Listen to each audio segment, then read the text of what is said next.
and talking about the inconsistency of the ref and Buzz confirming that Vlandis and Andrew Abda has confirmed that there's a possibility of them improving the football department and the bunker system.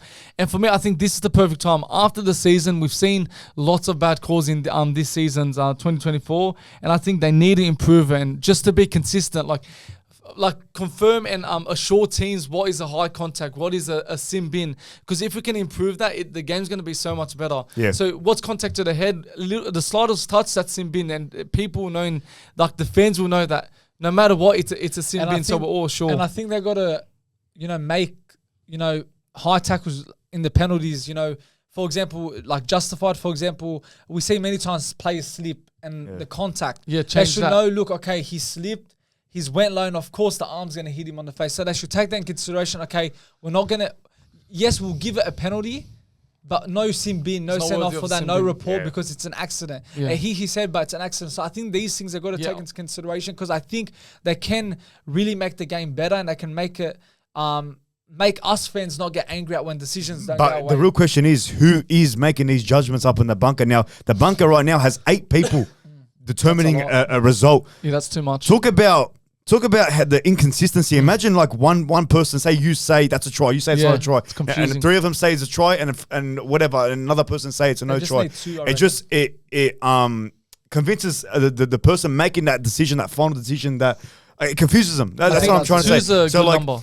I think it's quality over quantity, man. Exactly. If you have always said it, I think I've said on a previous pod, you have a former player, you have a fan, and you have a proper officiator, like a referee in there. But just 3 people, I think 3 people is enough in that bunker to determine a result. Yeah. And I think that's all you need. And I think everyone will be happy. The fans will be happy. Players will be happy. Coaches will be happy because all you see now is coaches talking shit about the bunker and the referees and the fans going off their head. And then Billy Slater coming on podcast. Billy Slater going on podcast saying defending the referees. Like, this would all be filtered out if you had a good bunker system and some good officiating and some good consistent officiating. And even not only high contact, but the one 2 weeks ago, the field goals and the ruck infringement. What is it? The blockage. Yeah. When Knights took the field goal and even Sharks, I think they need to get that sorted next year because that costs Ponga and Knights 2 points. Because if they had won that last week, they could have been in the top 8 comfortably right now. Yeah. So again, there's many areas. I still think forward pass,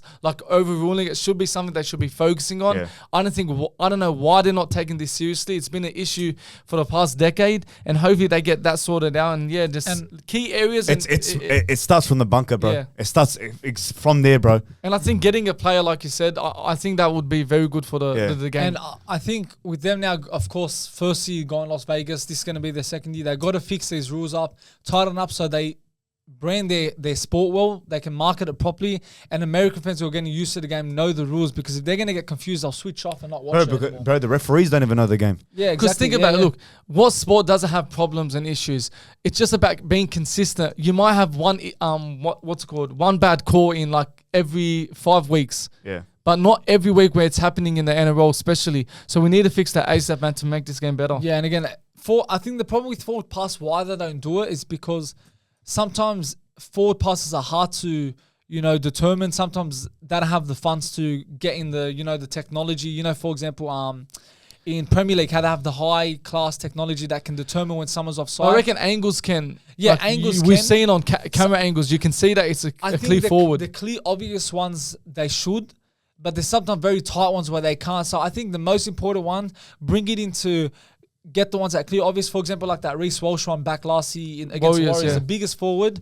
They didn't pick up on it. People, you can say that built the momentum for the Broncos. Not saying Warriors would have won it, but it's costing teams, big moments. And forward pass is a big rule in the NRL. So if you're not checking that up in the bunker, I don't know. That's what why I agree. Why is every incident, every call is taken seriously on, but forward pass, it really confuses me. It doesn't make sense. It's one of the most easiest things to call. Exactly, and I don't know why they never check it. We've teamed up with Sportsheads. They're a great company that cut up faces of NRL players across the league. You might have seen them at stadiums. They're the big heads that fans hold up in the air. Make sure you use the discount code TLP10. Buy one and you'll get 10% off.